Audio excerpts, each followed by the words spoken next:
All right, welcome. It is Monday evening, which means we are here live at Beav's World via Michigan and Tampa. Of course, the headquarters down here in Tampa, Florida. Beav up there in Michigan, right down the street where the Michigan Wolverines play and where they got the man that they wanted. That switch last week, you guys heard Beav had broke that story early on. And in case you guys are living under a rock, maybe he'll break it down again this week for those who had missed out. But nonetheless, we thank you guys for tuning in. Once again, Beav's World Sports Radio 102.9 FM, the game, the Coastal Sports Network. And you can call or text the show at 727-858-6650, 727-858-6650.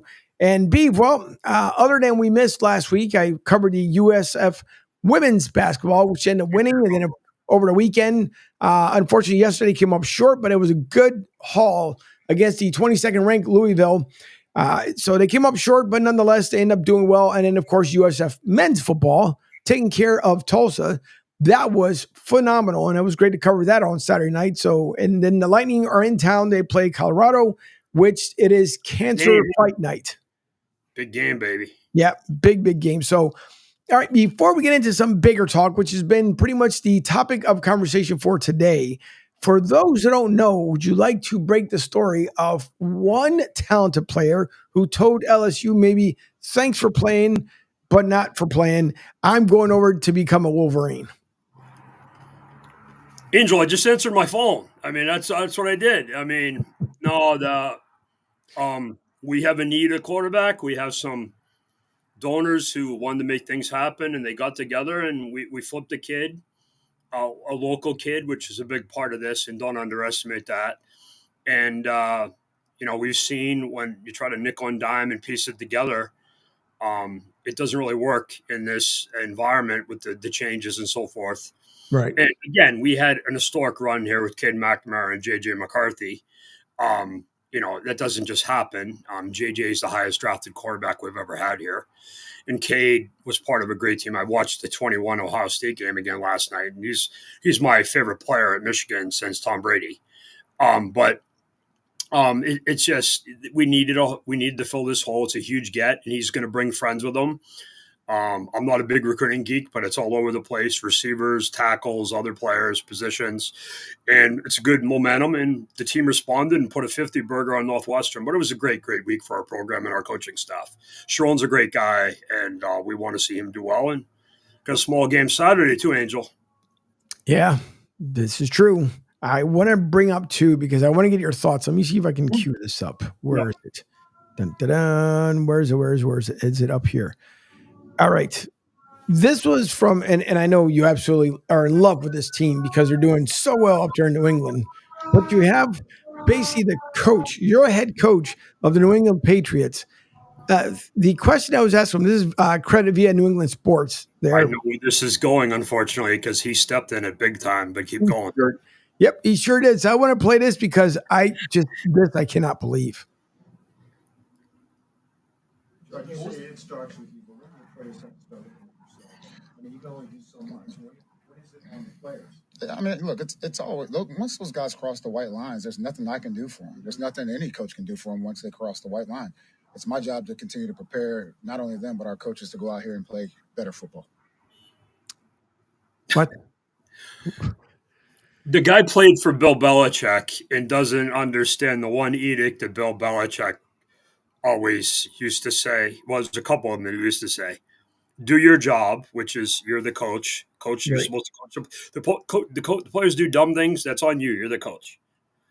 And the other thing is we have to coach better. One of the worst things you can do, and the New York Giants learned this lesson very hard yesterday, when you blame somebody, other people get exposed.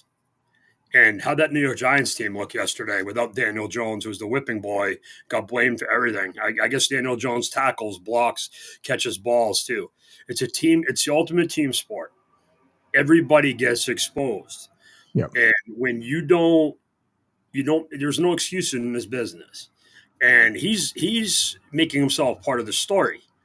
People realize that they had an historic run with Tommy and Belichick, and Belichick did a horrific job last 6 or 7 years there with the drafts. They have reminders almost every day. Yesterday was Jonnu Smith, who they brought in and didn't use the guy for 2 years, big free agent move, and he kicked their ass yesterday as the tight end for the Dolphins. Nelson Aguilar, he's going to be on the Ravens tonight. The 17 wide receivers they could have drafted instead of fucking N'Keal Harry in 2019. If they get that pick right, Tommy probably stays. So many others. All the offensive line mistakes they made. Drafting guys that aren't even left tackle to play left tackle. Just so many mistakes and just things. But when you say and do stupid things in coach speak, he's inexperienced. He's in front of a car accident, and he's a publicist, and he's doing a bad job with the handling of the media. And it's like, what did he expect? He's a defensive coach. They have a quarterback playing. The next hit he takes to his head, he's an invalid, and he's out of the game. So, hey, Gerard, what do you think to do? Oh, I don't know, quick passing game, 1-2, ball out. Well, good. How do you defend that, Gerard? You play man. You get guys up. You press the receivers. Instead, no, let's play zone all night. Let them dink and dunk. Well, you're playing 7-on-7. It's just stupid. And this is after last week where they went the exact opposite. They went after Matthew Stafford, who's a freak show, and they give up bombs all game. It's just bad coaching. He's a defensive coach, and the defense stinks. Are people still sold, though, that Gerard Mayo should be there coming? No. A lot of people wanted Mike Vrabel. Pete and I will talk about this tomorrow. A lot of people wanted Mike Vrabel. Or, he's at BC now, Bill O'Brien. But, Mike Vrabel. Mike Vrabel was the layup, easy hire. And there's a whole bunch of stuff behind that if you watch The Dynasty. The fact that I'm in The Dynasty more than Mike Vrabel explains a lot. But that's 100% true, by the way. Look it up. Right. Which is beyond fucking embarrassing. The guy won 3 Super Bowls, and he's one of 2 players, by the way, with one of his teammates, 2 teammates that caught touchdowns in back-to-back Super Bowls. Mike Vrabel, what's he been making for valuable prizes? Tell me who the other guy was in 03 and 04. See in comments, see if you can come up with it. I'll give you a clue. The guy went to Notre Dame. Oh, TB12. No, not TB12. I mean, no, sorry, not Notre Dame. That's right. He went to Michigan. My apologies. Oh my God, Angel, you're Angle. You Angle, go sit in the corner. You went to Notre Dame. Yeah, I know. I forgot because once you told me about the hint, I forgot. Obviously, he's a Michiganer. Okay, I'll give you a clue. Notre Dame guy who's from Texas, and he and I have the same agent. Ah, crap. And Chris Gibbons. Yes. Number 87. He and Mike Vrabel they're the only teammates ever to have touchdowns in back-to-back Super Bowls. So it's part of it is you don't have many teams that make the Super Bowl back-to-back years. Oh. And, there's only so many, Lynn Swann and John Stallworth and those type of guys, and Gronk and Julian Edelman and Jerry Rice and John Taylor and Michael Irvin and Jay Novacek and all these other guys.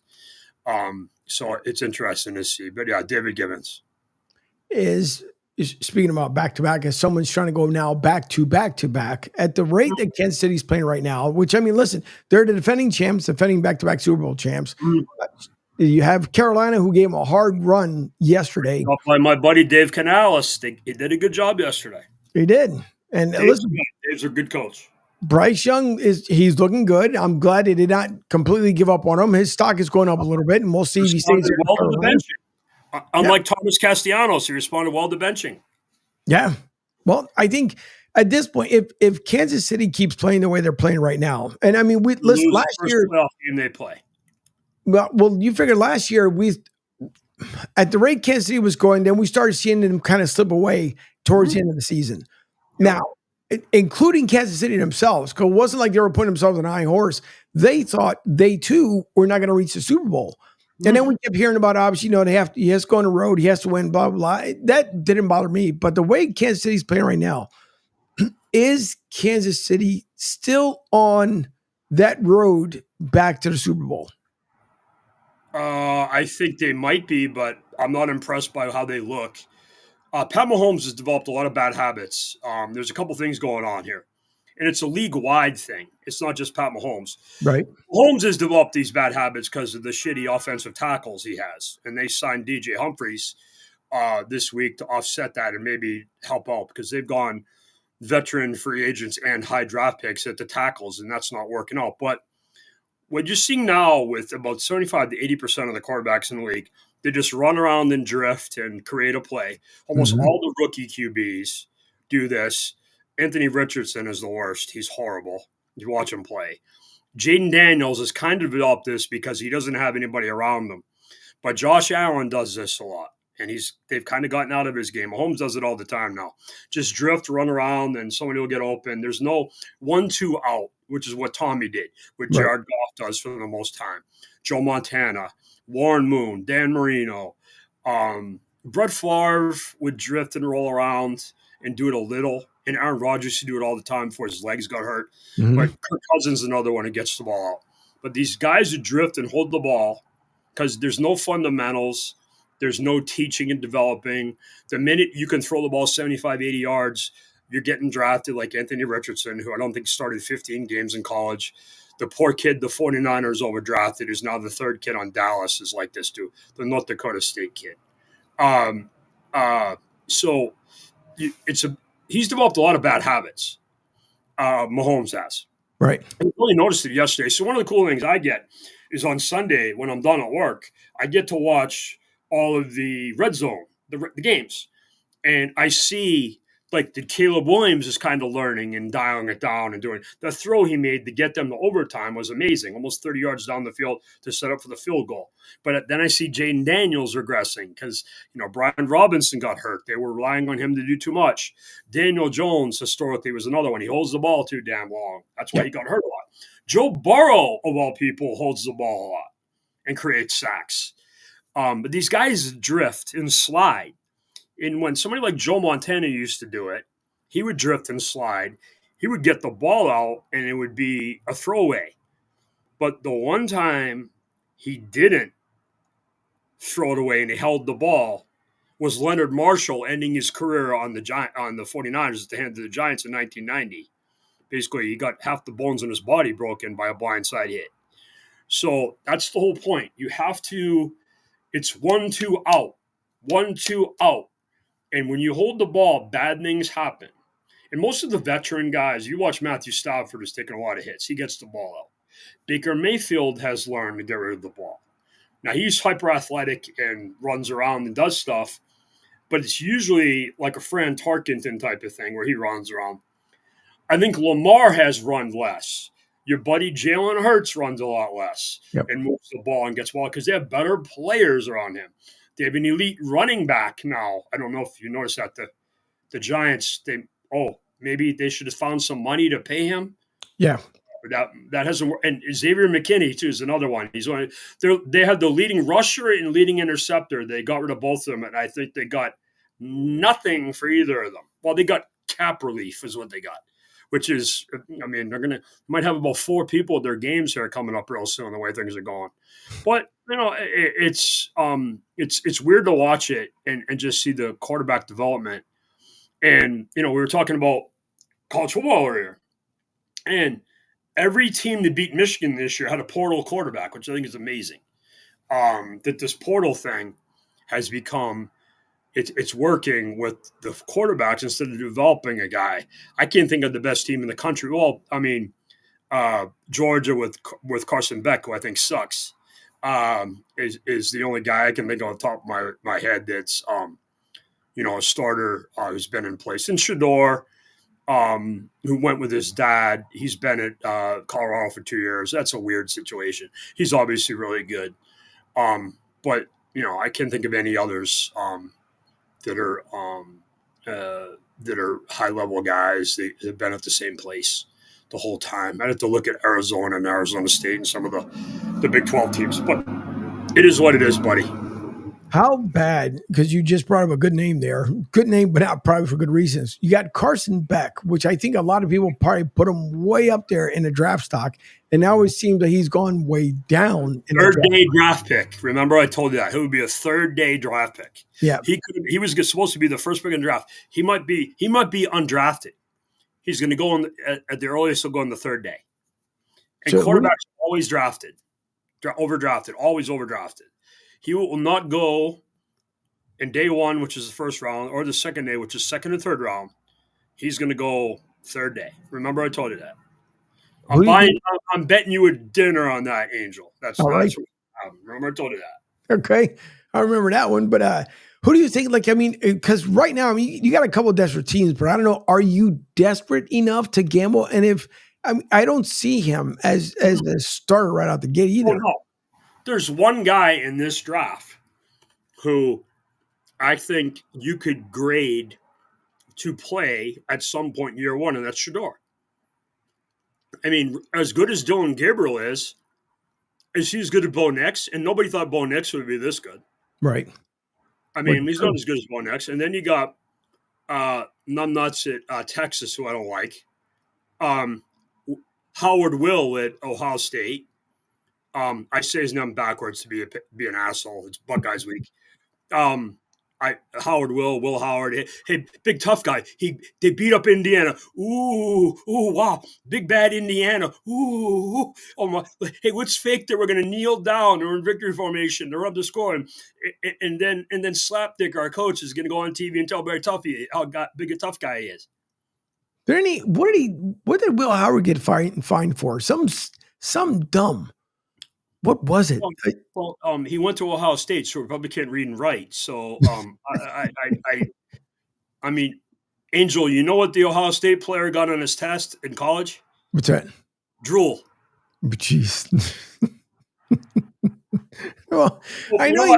I got a whole bunch of Ohio State jokes, but the best thing I can tell you, and I always like to inject facts into my slander.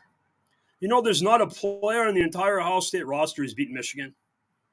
Really? Interesting. Yep. Really interesting. And I don't think there's a player in Michigan who's lost to Ohio State.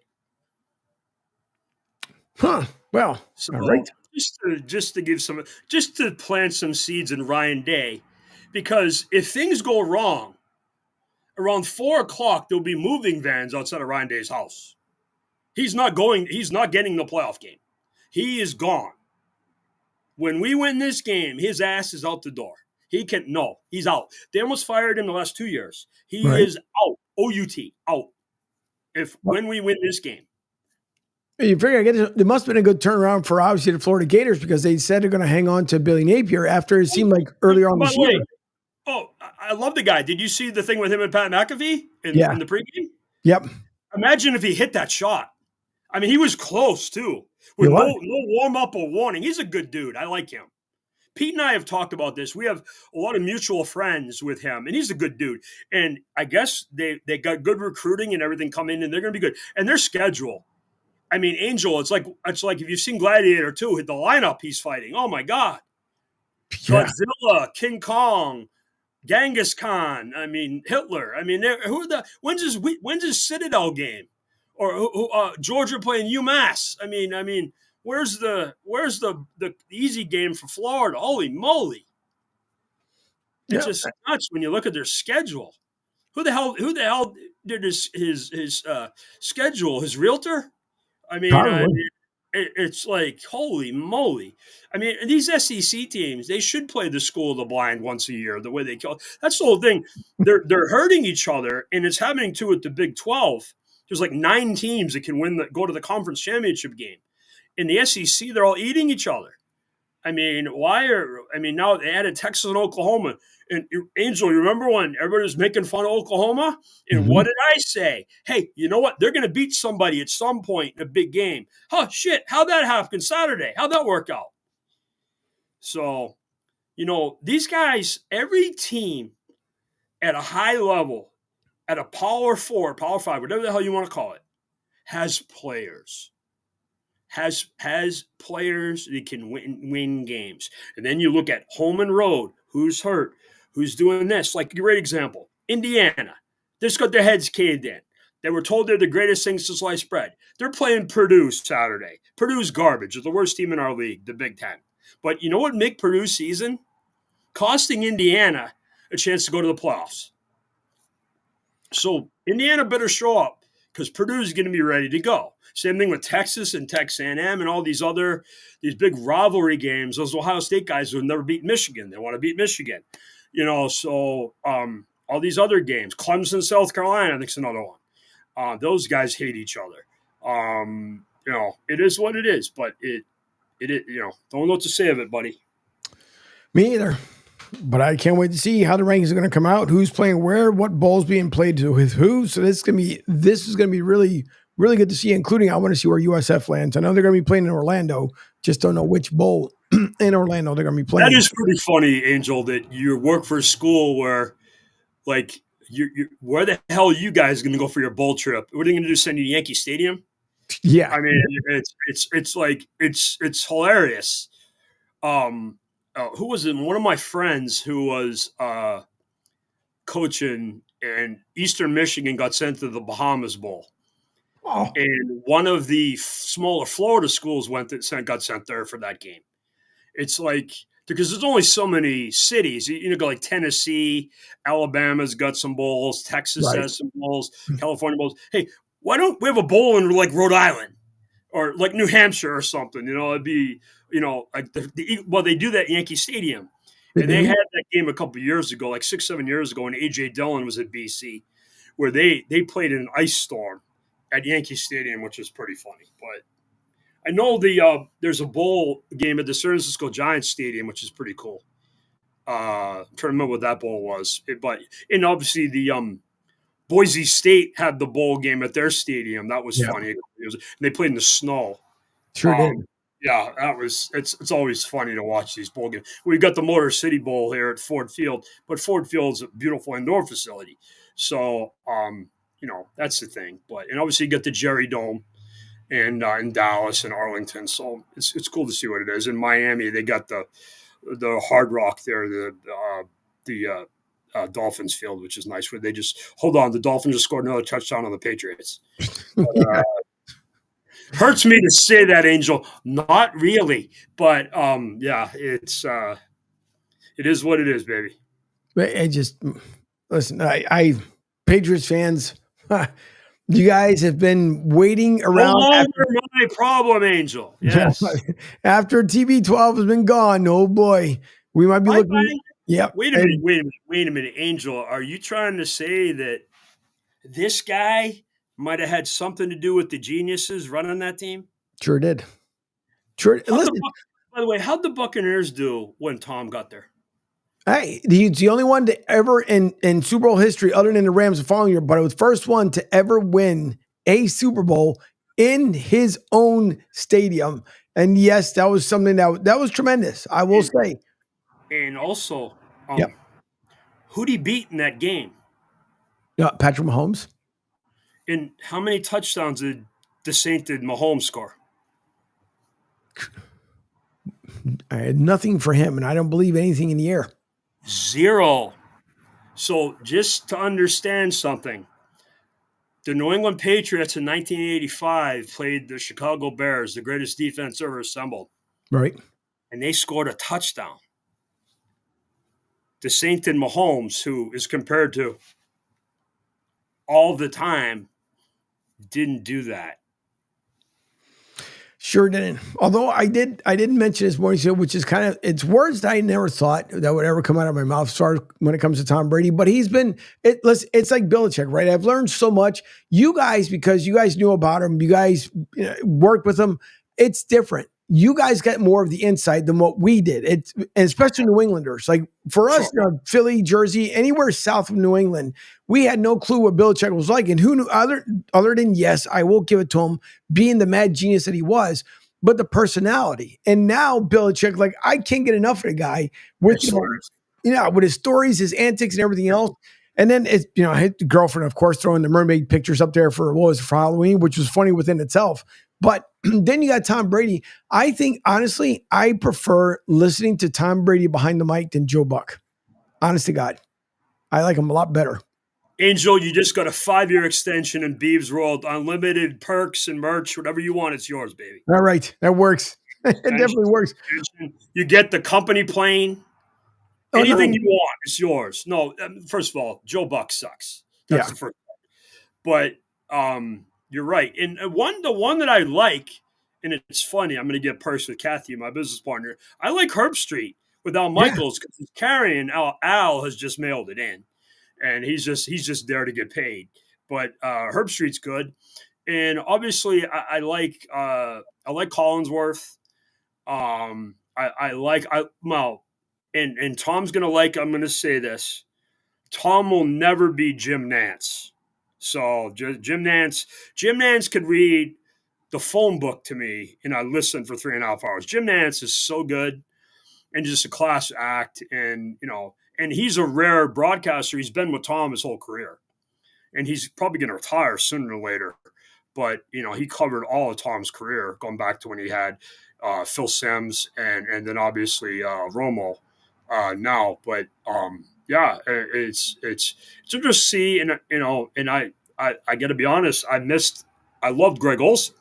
So but I think Kevin and Tommy are doing a good job, and Tommy's he's working really hard at this. I told everybody give him some time, and he'd be fine. And he's doing a good job. He's got to get some better games, because I don't know if you saw what the hell he's doing Thursday. That might be a challenge for even me to listen for 3.5 hours. What he's got Thursday. So he's got Tommy Cutlets versus Cooper Rush, which is that sounds like a WWE mid level card match, but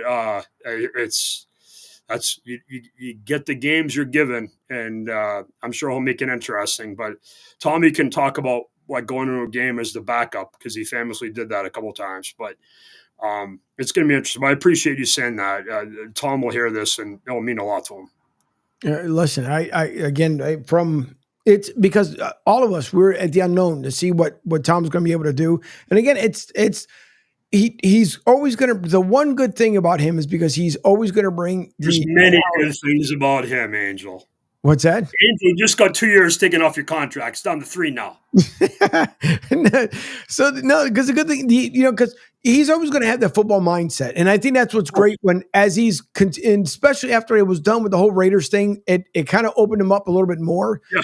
But I do appreciate the insight in it, and he continues to get better, and I prefer any given game.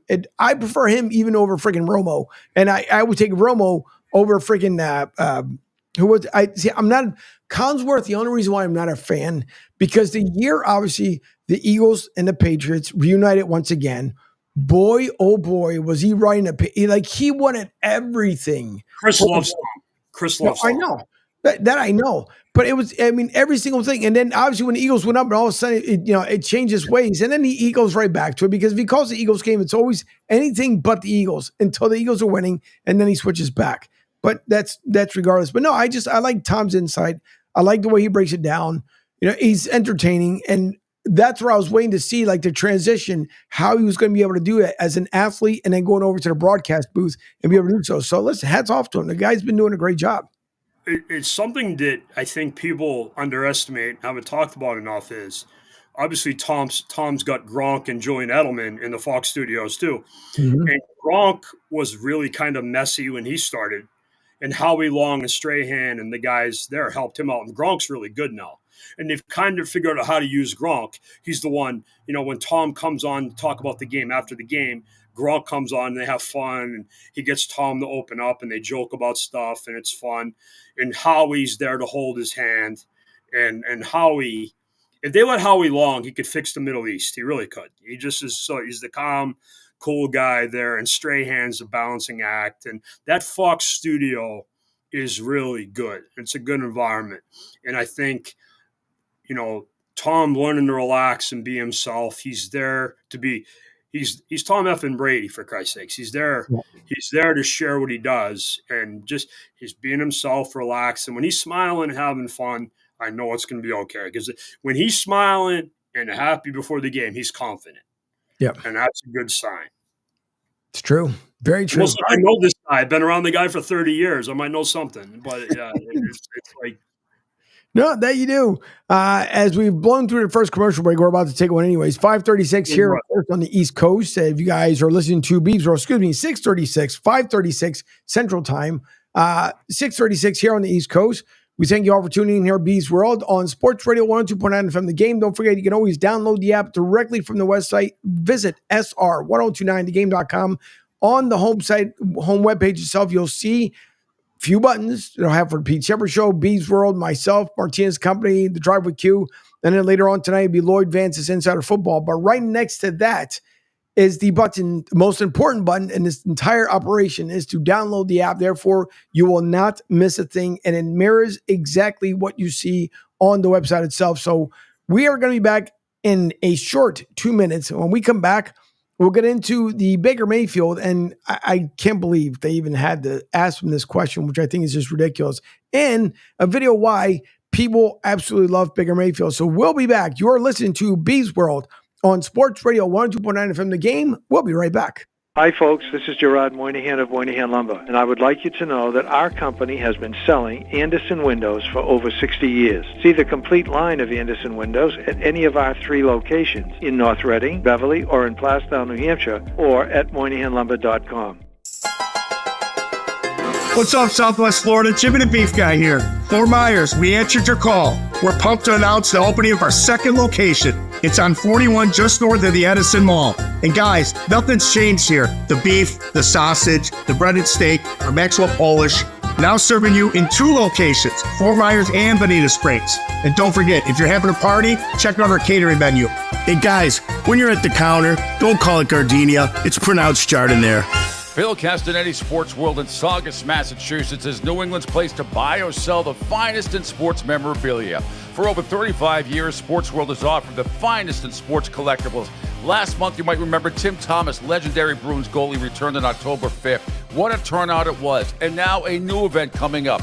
On Saturday, November 30th, it's Willie O'Ree, yes, the original Jackie Robinson of the National Hockey League. He'll be signing autographs to the public, $25 each. There'll be photos, pucks, and cards available. Phone orders are welcome. Just call 781-233-7222 for more information. Sports World in Saugus. Be there. Ion Tampa Bay is the latest news, weather, and traffic for Pinellas, Pasco, Ellsboro, Hernando, and surrounding communities. Stay connected on X, Facebook, and their website, iontp.com. Ion Tampa Bay keeps you informed on breaking news as it happens. Southwest Florida's newest game in town. Sports Radio 102.9, the game powered by Ion Tampa Bay. We'll be right back.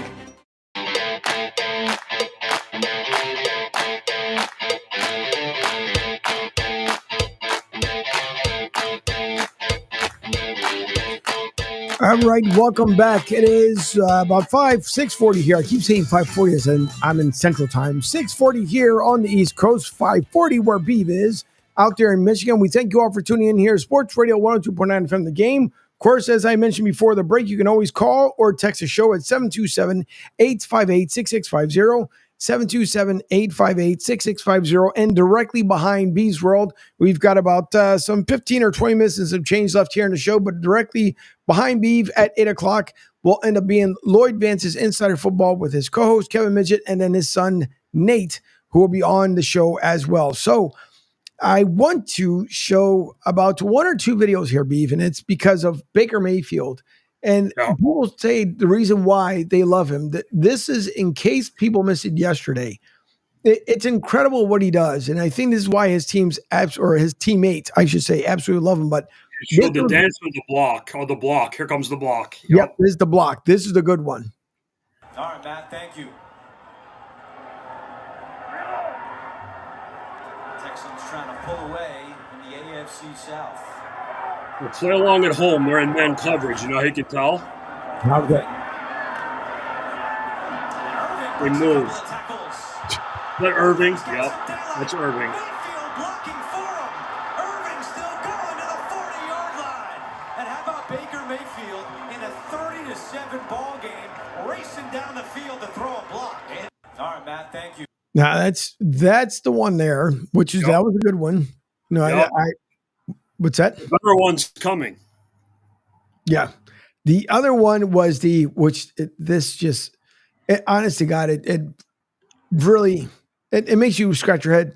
This is the NFL on CBS, and it's not a disrespectful thing. He says he gets a lot of swag, paying a lot of tribute to him, which is, why did this question have to come up is beyond me. But here's post. Here's post. Yeah. Here's post game and the reason why Baker Mayfield did what he did. Bucks quarterback Baker Mayfield, you did a little everything today, throwing for 294 yards. You went airborne for your own touchdown. You're even out there at one point blocking for Bucky Irving. How would you describe the way that you and this team responded after a rough stretch before your bye? Yeah, I mean, we talked about it before the game. We needed a full team effort, and that's, we talked about it. I said, the tape needs to show that you're playing for your brother, and we, for the most part on offense, we played 3 good quarters. Need to be able to finish it out a little bit cleaner there. But yeah, this is what we needed to get this thing rolling and take it one game at a time. I got to ask you about the Tommy DeVito celly that you did after that touchdown and what that one maybe felt like and ranks for you doing that here in MetLife in front of these fans. It's not a disrespectful thing. I met Tommy in Vegas at the Super Bowl last year. He's got a lot of swag, and this is the fans love him here, so paying a little tribute to him. And this is a team that won your last 5 of 6 last year. Sitting now at 5 and 6, how much confidence do you all collectively have that you can run it back again this year? We have a lot of belief, but it's not just going to happen because of the group we have. We have to make it happen. Got to take it 1 week at a time, like I mentioned earlier, and go from there. Congrats, Baker. Thank you. Again, how can you not love the guy? Right? It talks about it is an entire team. In order to be able to pull this off at 5 and 6, in order to go 10 and 6, I mean, you have to at this point make a run. You have no other choice. And in Atlanta, Atlanta, who didn't do much during the draft, and then draft time comes around. It's like what was it last year? They went with their running back. This year they decided to go with a quarterback, even though they needed more needs.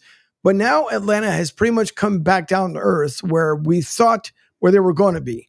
So now you have New Orleans 2-0 with their current and existing interim coach, which will be Darren Rizzi. Yep, we'll see how he turns out this week.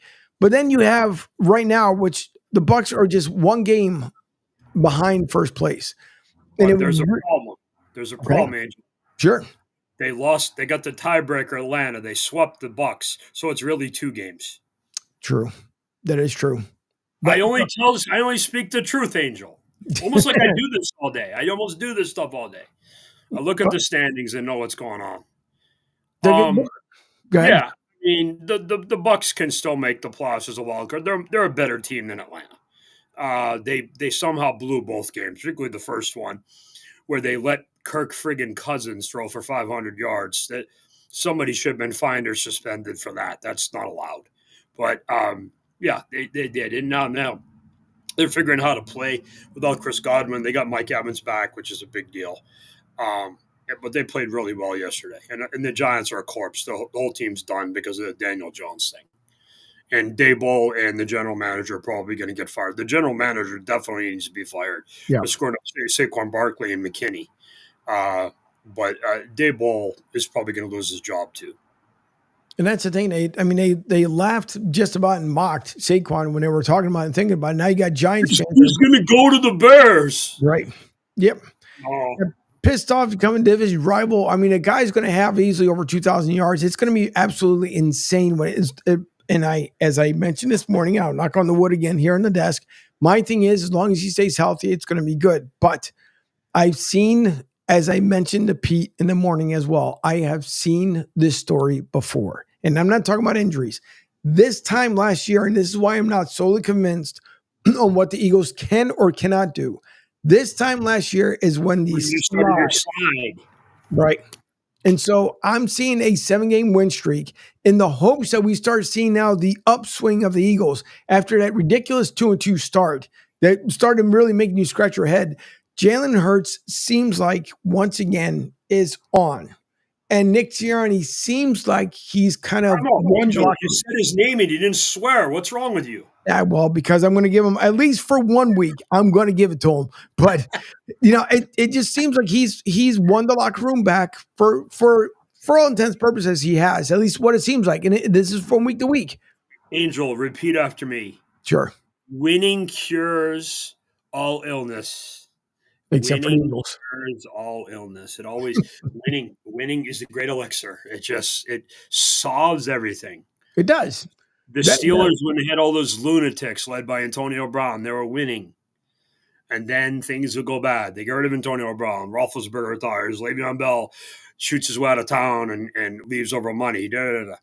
And that's what happens. But, it is what it is. Sirianni, they're not as he's neither the cause nor effect of why they win and lose. When the team plays better, he's a good coach. Yeah. When they don't, he's a dumbass. He's not Andy Reid. He's not Sean McVay. He's not Mike Tomlin. Mike Tomlin actually makes decisions that impact whether they're going to win or lose. Which one of his dumpster fire quarterbacks he's going to play. And that's what he does. And Sirianni's job is just to get the hell out of the way and make sure, it's kind of like an administrator coach, which is a lot of these. Like Dan Campbell's like that. Dan Campbell has ridiculous coordinators, and he gets the temperature of the room, sets how we're going to play. We're going to have an identity as to what we do. He's not grabbing the head saying, going, "Hey, run a 33 toss power trap," or "Hey, let's do 0-5-3-5 Red Rover." I mean, it's administrator. Everybody's different. And what works for Nick Sirianni might not work for somebody else, but it's working. I mean, look at the genius of the league. Kyle Shanahan can't find his own ass this year. Yep. I mean, getting their heads caved in, and don't give me, it's just Purdy. They've been bad all year, and the Fool he's running out of players, and the Fool had Debo run back a kickoff last night when they were getting their heads caved in. What the hell is he doing? He's a terrible game coach, and he's just one of the most overrated coaches in the entire league. Yep.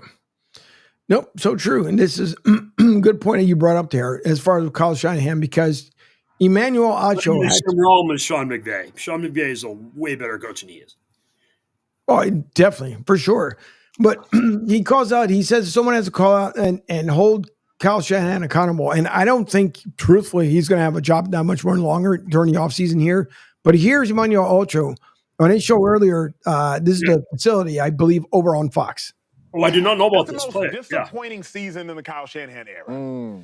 Kyle Shanahan looks like he's mismanaged the staff, he's mismanaged the roster, and he's mismanaged the offense. I'll first start with the staff. You fired Steve Wilks because there was a lack of a personality and personnel fit. Okay, you fire Steve Wilks, but he had the number 3 defense in football, and now Sorensen has like the 25th best defense in football. Yesterday, the Niners allowed 38 points in a regular season game, the first time in 37 games since the Kansas City Chiefs did so October 23rd of 2022. So you mismanaged the staff. Now let's talk about the players. You and Brandon Ayuk, you'll have this tension, so much so that we see him taking off his shorts at practice because he's wearing different colored shorts. He wants to get paid. He doesn't get paid. Debo Samuel, he's choking snappers during the game, and nothing is spoken of about it. So you mismanage the staff, you mismanage the roster, and lastly, the offense. This offense, this prolific offense, in a world where the Detroit Lions are running up scoreboards, running a ton of trick plays, in a world where offenses are changing protections, in a world where quarterbacks and players are being protected, this offense looks stagnant. Kyle Shanahan has mismanaged the staff. That's abundantly clear. I believe he's mismanaged the roster. I believe he's mismanaged the offense. This is the most disappointing season, considering expectations, of the Kyle Shanahan era, and I don't believe it's close, James. I don't believe it's close. I would have to agree. Because Emmanuel will be the team pregame speech for the 49ers this weekend. What a mess. Wow, that was bad. Yeah, it was. It worked. I agree with a lot of what he said. Why did he fire Steve Wilks? Because they lost the game to the Chiefs when his second best linebacker had his leg fall off in the first quarter. Yep. I mean, I thought they played pretty well. Their defense, the game. I mean, did he fire the special teams coach who had the kid who was blocking down, had the ball go off his leg? Did Kyle fire that guy? And by the way, has he fired any of the special teams coaches? His entire time there, they've had shitty special teams. Nope. He's ruined Jake Moody. Jake Moody was the best kicker in the history of Michigan football. He's going there missing kicks left and right, and he's hurt. So. I mean, I don't know. I mean, maybe somebody needs to look in the mirror. He's another one of these. He's offensive Buddy Ryan. He's an offensive coach. He's not a head coach. He's never been a head coach. Nope. He's one of these He's Mike Martz yelling in the headset, do this, do that. He's not a head coach. They have ridiculous players in defense. He goes through all these coordinators. A lot of them are really good head coaches. DeMacio's been great on Houston. Saleh, got sunk by the Aaron Rodgers experiment God, that's never happened before. And obviously, what he did to Steve wasn't cool. I mean, go back to the Super Bowl where he called the timeout and embarrassed him in the middle of the game. Yep. Just not a good guy. I mean, he's nowhere near. He's not even the same level of his father. His father was incredible. Invented that whole scheme and system, and made guys like Terrell Davis and Orlandis Gary and Mike Anderson and Clinton Portis household names. He could literally line me and you up as running backs and run for 1,200 yards. I mean, it was just amazing to watch that team. And he's the trivia question answer for Dan Marino and John Elway because he was the magic elixir. If he's with Dan Marino wins a Super Bowl. So true. It is And we so speak the true. truth, Angel. Yep. Well, I want to get into this because obviously with the way the Eagles, obviously with Saquon, we had mentioned it earlier, because there's another thing too that I want to play here. Obviously, Pat McAfee always tells the truth the way it is. And as I keep telling the Giants fans, This what you're about to play. I know what you're about to do. Do it. Hit it. this is absolutely incredible. Love this. It's from Stephanie Breyer. Stephanie Breyer says, hashtag I don't want to overreact, but grease the polls. Ready to poop. MVP Saquon Barkley is shattering records on the road to an Eagles Super Bowl victory. Sirianni is the best coach we've ever had, and it can't be said enough. Thank you, Giants. Thank you, Giants. Now, granted, the Giants we've seen multiple times now on Hard Knocks, and we're going to remind everybody multiple times because we didn't think we'd ever have access to those types of conversations. And then for that conversation to backfire as heavily as it has, I'm sure Joe Shane is wondering why the hell their team ever signed up for that. But yes, Saquon Barkley going to Philadelphia Eagles, I think has immediately put them, they should be feeling that way. And Sirianni's actually getting some respect and credit around the league right now. How do you feel about the Eagles and Stephanie Breyer's feelings? I mean, I love what the Eagles are doing. Honestly, I love watching their offensive line play, how they get downfield and just mowing people. And obviously Saquon, like, I don't know. I don't remember.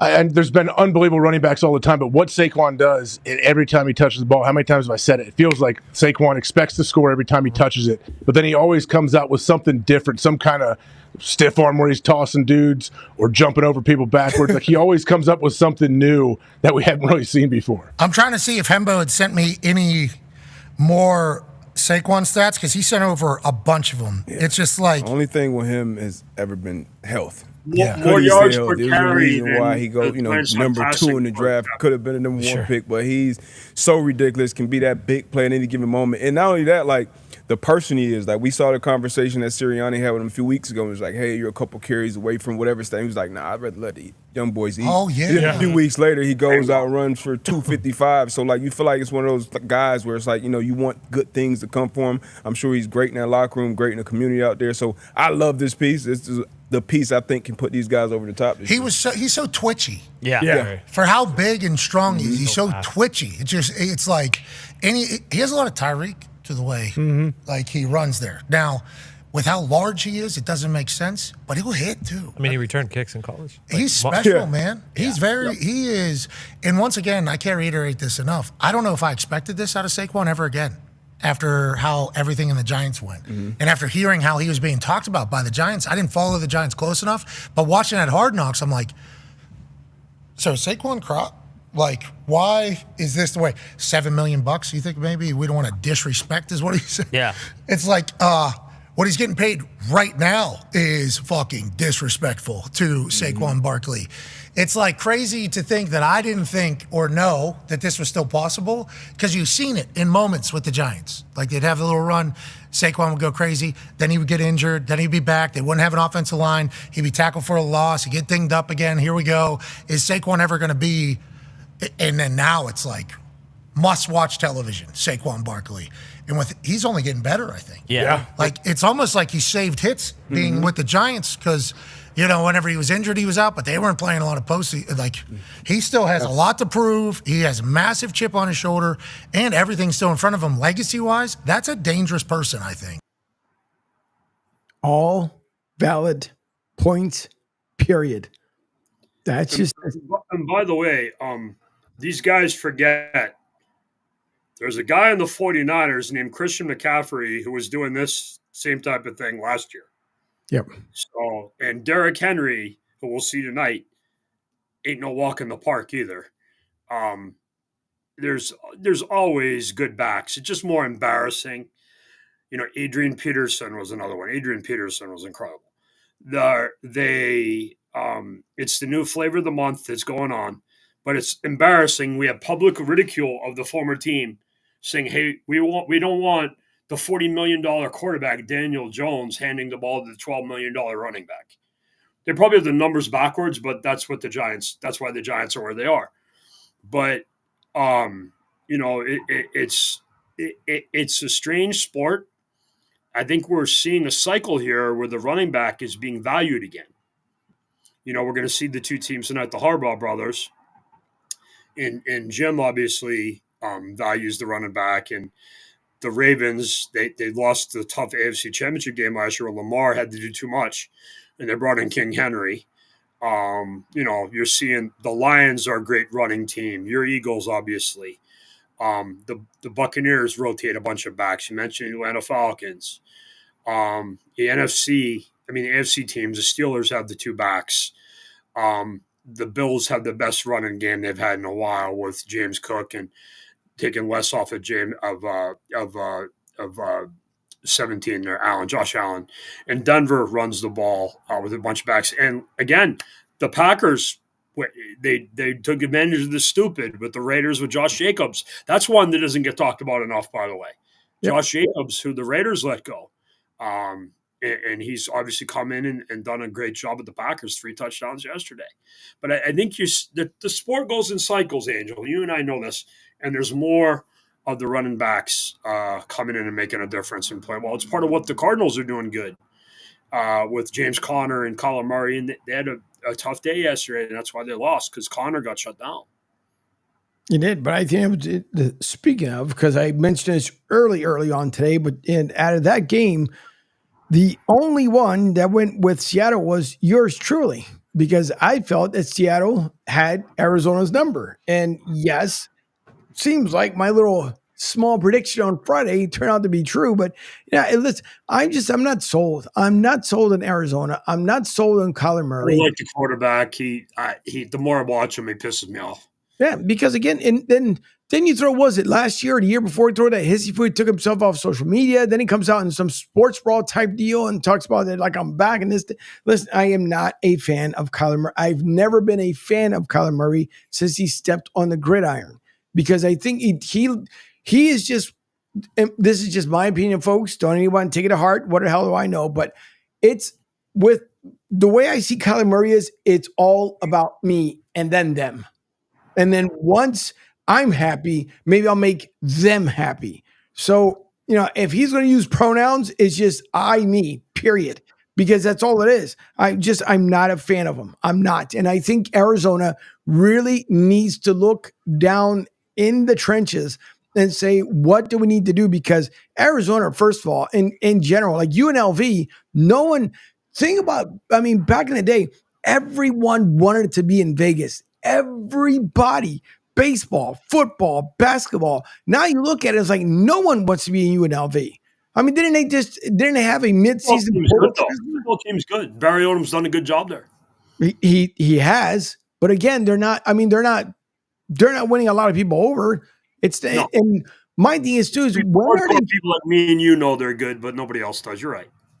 So, and the other thing too is, when are they ever going to decide to put money into that stadium? That thing is so old at this point. Holy craps. Back in the heyday, it was the best place to go to. Last year, when I went to the Summer League series for the NBA and the TBL, you look around, it's like, what the hell, what's going on here? And it's so bad. Even the Cardinals. At the Thomas Mack Center? Yeah. Holy That's a nice building, by the way. I wait a minute. I got fans. Can you believe this? Yeah, there you go. I got the one fan. There it is. There you go. So there you go. Just before the show ends, but no, listen, I'm not. Arizona really, in all seriousness, they better start looking really hard at the end of the season and figure out what they're doing wrong out there. They're not doing anything right for the last couple of seasons. They're doing everything wrong. So I like the coach, though. I like Jonathan Gannon. I think he's done a good job. He has, but you just, I don't know. Maybe Cardinals fans are just happy. Maybe they're just happy the way they are. Who knows? Well, part of that is, and Angel, you know this because you live in Florida, but part of the Arizona thing is the other team's fans come to the games too. They make money because people live there. Like there's a lot of my Michigan friends that are down there. And same thing in Florida. Obviously, you got Pete there, and you're a Philly guy. So these visiting teams fill the arenas, the hockey arenas. You can go to the Florida Panthers games or the Lightning games, and there are fans for the other team there all the time. When the Red Wings, the Bruins, the Rangers go, the places half filled with jerseys from the other team. So the Arizona market is hard to deal with, and you have to understand it and look at it. And the Vegas thing is interesting. That's the problem the Raiders have, and Tommy and his people need to address. We need to bring in a star because that's a star market, going back to Frank Sinatra and Sammy Davis Jr. and all that stuff in the 60s, and Dean Martin, obviously. But you have to figure out how do we sell the sport and how do we get it better? We got to get a star quarterback, whether that's Shedeur Sanders. We'll see. We'll see what goes on there. But you're right about the Cardinals. You got to figure out what to do with Kyler Murray. Maybe they trade Kyler Murray to the Raiders. There's an idea. It is, but it's not an upgrade for the Raiders either at all. No, I mean it's but you're making a mistake. And one of my favorite sayings comes from the great Ron Rivera.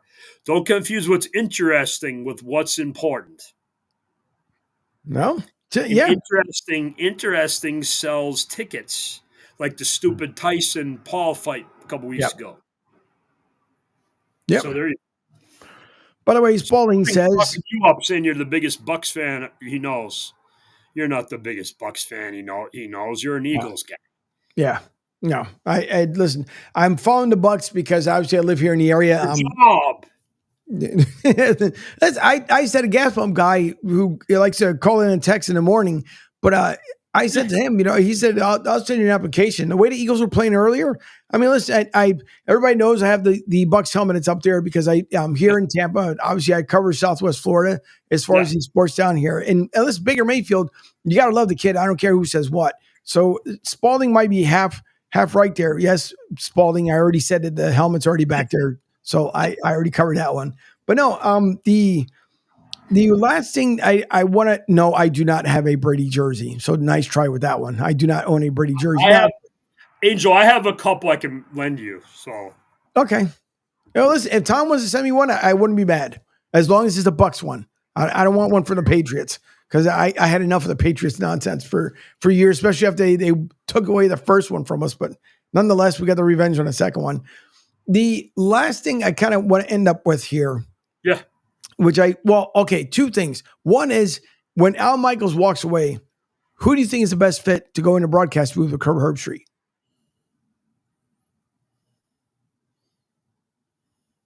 It's a great question. So NFL guy. Wow, that's a great question. How about Greg Olson? Greg Olson wouldn't be bad. How about JJ Watt? Give him a shot. I think JJ is good at the studio thing. Because remember, they bumped out Boomer and Phil Simms. Right. So I'll say this. I loved Boomer. I thought Boomer's, and everything he does I listen to is showing WFAN in New York. And I love Phil Simms. Phil Simms is one of my heroes. And, and they both do media still. But yeah, JJ Watt's not whereas I'll say this, I love Kurt Warner on the radio. I think Kurt Warner's great. He is good. Angel, I'm old school. I like listening to the radio, and I get Ross Tucker. Ross Tucker, your Eagles guys. Ross Tucker's good. There's a lot of good guys out there. That's why at first I didn't like the Herbstreit thing. And that's nothing to do with the Ohio State thing. I think he's great at college, but that's my point. I view him as a college guy, but I think he's done a really good job. One of Kathy and I's media friends, Jim Branstadter, who did the Lions in Michigan for years, not only did he do that at the end of his career, on the Lions game, he was doing the color, and on the Michigan game, he was doing play-by-play with the great Darren Dierdorf coming in with him. Yeah. Joe Testashore is good. Hey, Spalding, you want a Brady jersey and autograph? Wait in line. I got a list from here to Tijuana. The Bubba Schusen is very good, but I like Bob suffering with the Jets. It's like a grieving prayer ceremony every time with look at Angel laughing. I mean, I like Bob suffering and being punished. As somebody who grew up listening to him at WFAN before he was the voice of the Jets, Right. and I'm half kidding and half serious, because as flawed as the Jets are, sooner or later they got to have some success and win a couple of games and make Bob happy. But it's just I like Bob's Iron Eagle. Iron Eagle's another one. Iron Eagle is great. But there's no obvious guy to go with Herb Street. I would think I like Greg Olson. And again, can we have Jim Nantz do everything? Yeah, really. I mean, Jim ain't 20 anymore, but I mean Jim Nantz could read my prison sentence and I'd like it. I mean, it's like I love Jim Nantz. I mean, like, can I book Jim Nantz to speak at my funeral? I mean, it's like I just there are certain guys that are like Jim Nantz is like Vince Scully for football guys. Yeah, that's what Jim Nantz is. Yeah, and Mike Tirico's another. Yeah. Mike lives here in town. Mike lives here in town. I like Mike. Mike's like the busiest man in America, by the way. He does everything. That's the reason He why. did the Olympics a couple years ago. I think it was in Korea, and he flew back here to do a Michigan game. Yeah, no, and I like Mike Tirico, but that's the thing. He's too busy, and it's good to have him focus upon one thing, but he's super busy. So I've never I seen don't mind him. anybody in my life who does. He does every friggin'. He does golf. He does basketball. He does football. Yeah, he does everything. He was back in the Olympics this summer. I mean, there was only a very handful of people that went over there, and then he hung out with Snoop Bracey all summer long. Yes. Yeah, so it was good. Did they drug test Mike? He hung out with Snoop. He probably got high just when Snoop would walk in the room. Within 20 feet of Snoop, you get high. Exactly. And by the way, for a lot of people, listen, say what you want to say, even though, of course, the rap battle game from years ago, but you look at Snoop and Dr. Dre, and Ice Cube for that matter too. Listen, 3 mad scientists, no matter which way you look at it. Dre came up with, Beats by Dre, ended up selling that. Who would have thought? I mean, and sold it for a great chunk of change. Ice-T on Law and Order. Yep. Yeah, that's true too. It's made a successful career. I mean, let's say again, this is why life is about choices and it's about what you make. If you want to go down one path, hey, have at it, Hoss, and deal with the consequences. Or look at Eddie Murphy.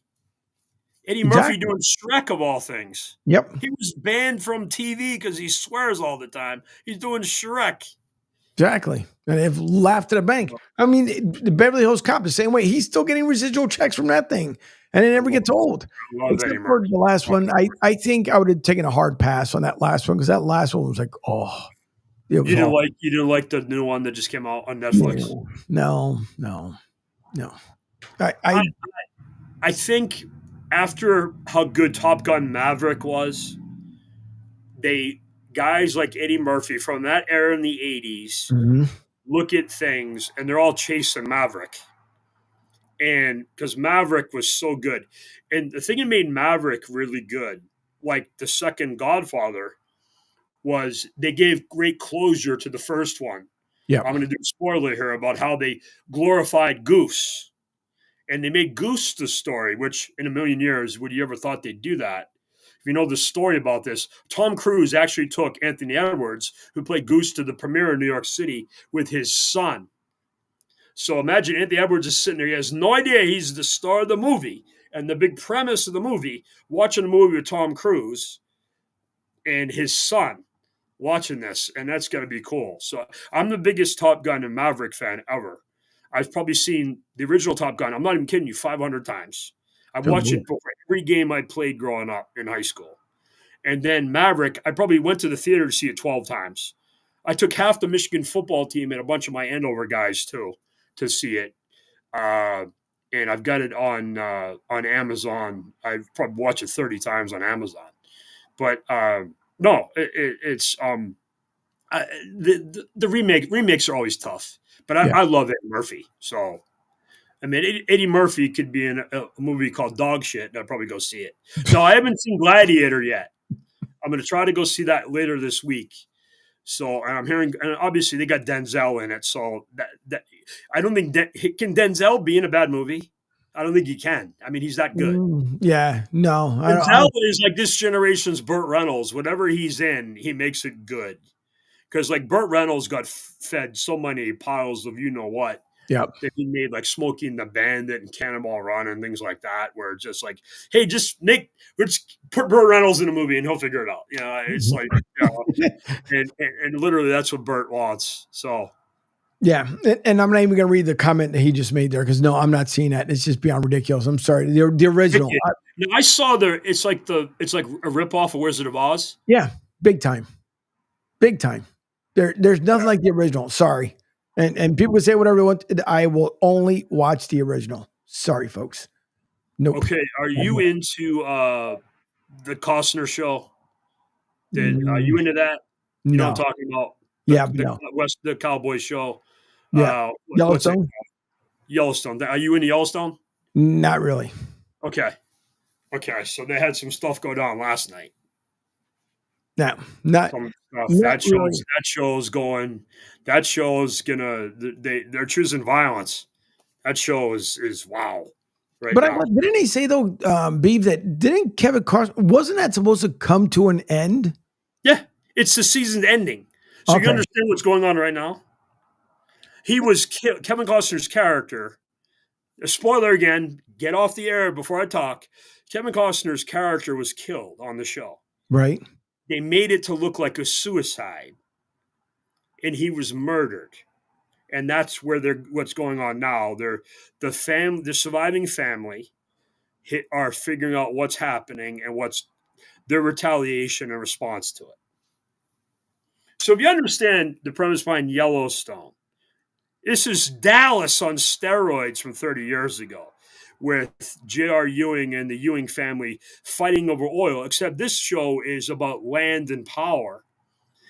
But you have the one evil son who's like the district attorney. Right. Versus Beth, who's the favorite of Kevin Costner's character. Okay. And his other brother, her brother who's the ranch hand, and her husband now who is her boyfriend.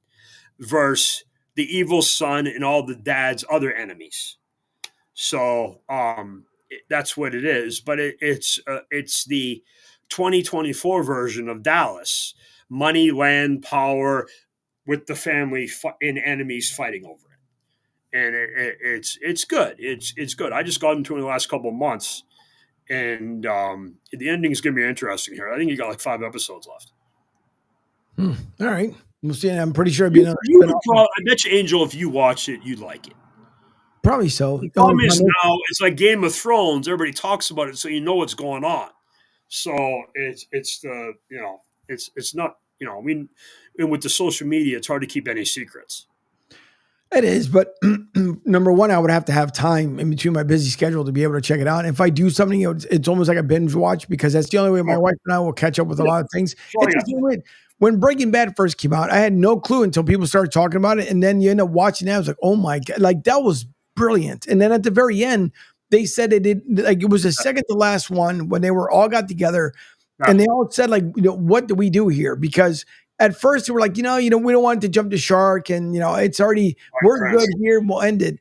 And then there was 2 episodes left and we're like, wait, why are we ending this? And at that point, the producer's like, listen, you guys wanted it to end. So there's nothing we can do at this point. So yeah, it was so. You realize Ralph White, that's Bryan Cranston. He was the dad on Malcolm in the Middle. Yeah. Yep. And now he's this. Yeah. I mean, that show, that's just nuts. It's like Michael Chiklis, who was the nice guy cop on The Commish. Yep. And then he goes and he's played Vic Mackey on The Shield, where he's putting guys through windows and framing guys, and he's just nuts. So it's just crazy. And over Zone, Michael Chiklis and me. So there you go, 2 Andover guys. But yeah, it's crazy. It's amazing. But Breaking Bad was off the charts nuts. Yeah. And Spaulding makes a good point here. And then Malcolm is now a NASCAR driver. Yep. Is that true? Yeah. Really? Yep. Really? And matter of fact, Dylan, if I remember correctly,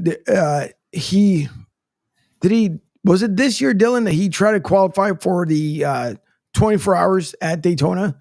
He had put something together, but yeah, he is now behind the wheel. He's definitely behind the wheel. Hopefully we'll get an answer from him before we end up signing off here. But no, it was, and also don't forget too now, Bryan Cranston over on, was it Netflix, where he was like Your Honor?